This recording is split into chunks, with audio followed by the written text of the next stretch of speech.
Hello everyone, I'm Ishani and thank you so much for all your love for my previous video. I am so grateful for all your kind comments. Today I am teaming up with all my other fellow Altenew educators and we are layering it up. And I'm taking you into layered luxury.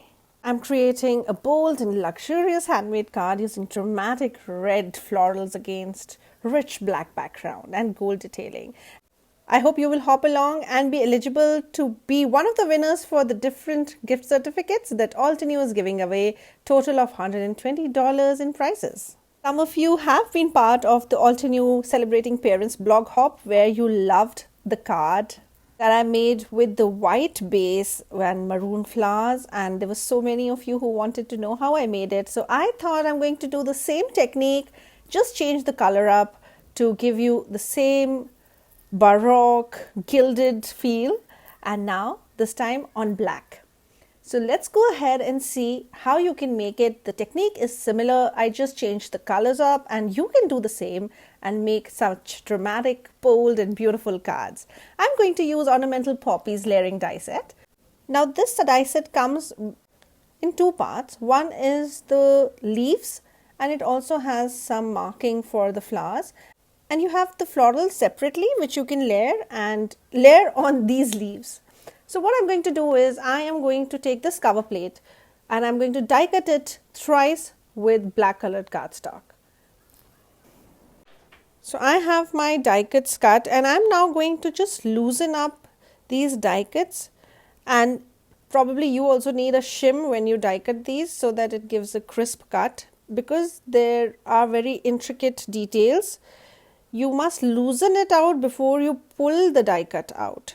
So this way you do not damage your stems of these flowers. And I take my time to loosen these out and take them out very gently.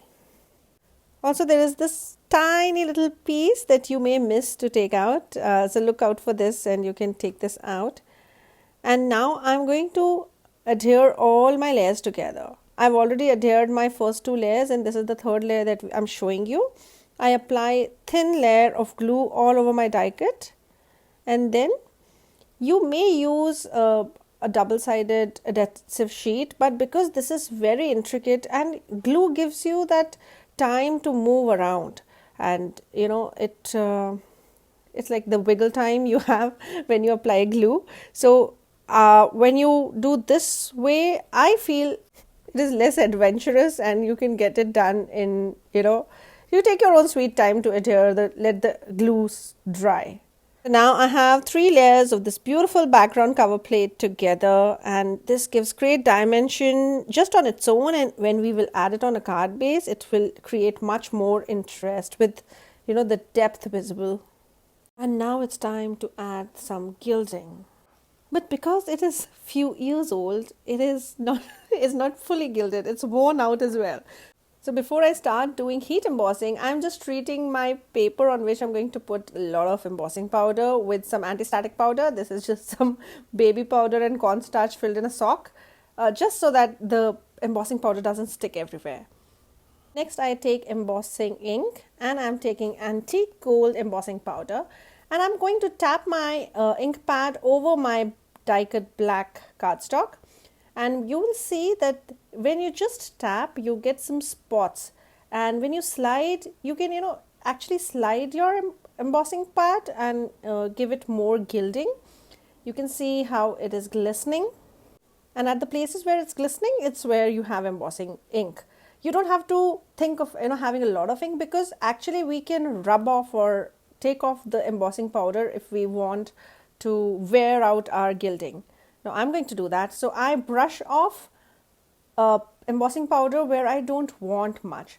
So most of the flowers will be covered by the colored red flowers. So I'll take off the embossing powder off this flowers, and at some of the places I feel it's too much of embossing powder and I want that time worn gilding or like faded or distressed gilt. So this is the look that I'm going for. But if you want a lot of gold, please go ahead and apply a lot of gold. And then I get my special tin foil in a box to make sure that I don't burn my fingers, because this is a panel where everywhere I have to get my heat for embossing the embossing powder. So do save your fingers when you are embossing like this. Right, so now with all the gilding done and distressing it also, after that I'm going to take crimson cardstock, or you can take any bright red cardstock, and I'm going to die cut all my poppy flowers. Now there's one flower which we need two times die cut, because you see it is at both the places, but there's just one die included, so die cut it twice. If you know Altenew dies, you know they give beautiful layering guide behind every packaging. So it is very easy. First the keyholes and the next layering guide makes it very easy to assemble them together. I also have these pollens which I die cut with brown color cardstock, and these will be the center of the flowers. And I'm going to give them the same gilded look like what we did with the black color cardstock. I'm going to add a little bit of embossing ink onto the pollen area. Just press it lightly. We don't want a lot of gold embossing powder on it, just some glistening gold, a little interest. And then I put some embossing powder over it and heat set it. Now with my pollens ready, it's now time to color our poppies. So for coloring my flowers, I'm going to use English Country Altenew Artist markers. These are alcohol markers. You can use any alcohol marker for coloring, and I don't have many alcohol ink sets, but this has the reds, the blues, the yellows that I need for flowers, and I'm going to use crimson, velvet and dark chocolate from this set. Crimson is going to be the closest to my cardstock, so it is basically something which we'll use to blend the colors. But initially, when I want to show you how I'm going to color, I'm going to start with crimson. Also, sometimes while die cutting, I get little hair of paper, strands of paper, I don't know what to call it, but I'm sure you get it too. So for that, I have the small nail filer, which I use to get off these small little hairy pieces, and it makes my die cut look smoother. So let's start coloring, and I'm going to start with coloring with crimson. Now for this flower, I basically want to show you how I'm going to add depth to my petals. So wherever you have these curved edges or like this indentation in the petals, we will imagine that there is a striation, a line going through that. It's like creating a fold in the petal. And I'm also going to add some depth in the center of the petals. So now let's get some color. I am starting with velvet, and wherever I have added my crimson, I'm going to go over it lightly with my first darker color, which is velvet. So this gives me like a method of where I'm going to add more striation. I need a little depth at just the center of this velvet. So with very light hand, I'm going to use my dark chocolate and adding small flicks just from the center where we have those two colors, crimson and velvet, and then also increase the depth in the center of my flower. So this is going to be what I do for all my petals, and you will see I'll speed it up, but you can see that we just use 3 colors, and you can start with the darker color and then bring in the second lighter color and then the lightest, or you can go the other way. You can also add a little color at the edges of the petals so that when you adhere them together, there is a play of shadow. For the next flower, I start with my dark chocolate and I bring in my velvet after that, and then wherever I want to lighten my velvet, I bring crimson. So crimson is because closest to your petal.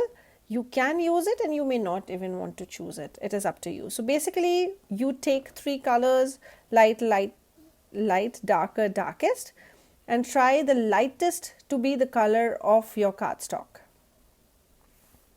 Next, I refer to the layering guide and adhere all my layers as per the keyhole system. For the uppermost petal, I am going to just fold it a little bit and then adhere it. And because I thought my brown striations were looking just too stark, I bring in my crimson and just lighten it a bit. And then I add my last petal and our flower is ready. Similarly, I color all my other petals and flowers and adhere them together as per the layering guide, referring to the keyhole system, also adding the pollens wherever they were needed. And I've just sped it up and I'm just showing you how I did all the flowers. Let me remind you that this video is part of a blog hop, and because I'm the last person in the hop, I would request you to check Altenew's video and hop along to win some prizes. And let me also take an opportunity to invite you for my upcoming free card making workshops. I'm an Altenew educator and I take classes, Zoom workshops for people who would love to get most out of the supplies, learn new techniques and make beautiful cards. I have added the link to my card making workshops in the comments. Check the pinned comment and I hope you will join in. Now with all our flowers ready, let's layer it up and make our layered luxurious card. So I'm going to take a top folding black cardstock. This is A2 size, and I am going to adhere my beautiful gilded panel over this cardstock. I am applying glue like we did earlier. I also want to share that on 29th April I have another video and I have a great discount on a beautiful Craft Your Life kit by Altenew. Check out my video on 29th April and use that code to get that beautiful Craft Your Life kit. And we'll just go ahead and as per the guide, or even not the guide, you can just take your flowers and plan where you want to keep them. Though there is a shadow there given in the cover plate, you don't really have to do the same arrangement, as you can just mix and match. The black which is going to be underneath the flower will anyway not be seen much. But for the sentiment, I have taken this beautiful Best Wishes. This is from Best Wishes tag die set, and I have die cut Best Wishes with gold mirror cardstock and a vellum shadow behind this, and with just some glue just behind the letters I adhere it over my card, and I have my beautiful gilded luxurious card here, which is quite similar to the one that I made earlier with the white color cardstock. And somebody even said it looked like cake, and yeah, I mean, they do look delicious. I hope you like my card. If you want to buy ornamental poppies die set, I would request you to buy it via my affiliate link. It really means a lot if somebody wants to buy a product after watching my video or my card. It is one of the best way you can support me and also pat me on my back. Thank you so much for your time. Happy crafting. Bye-bye.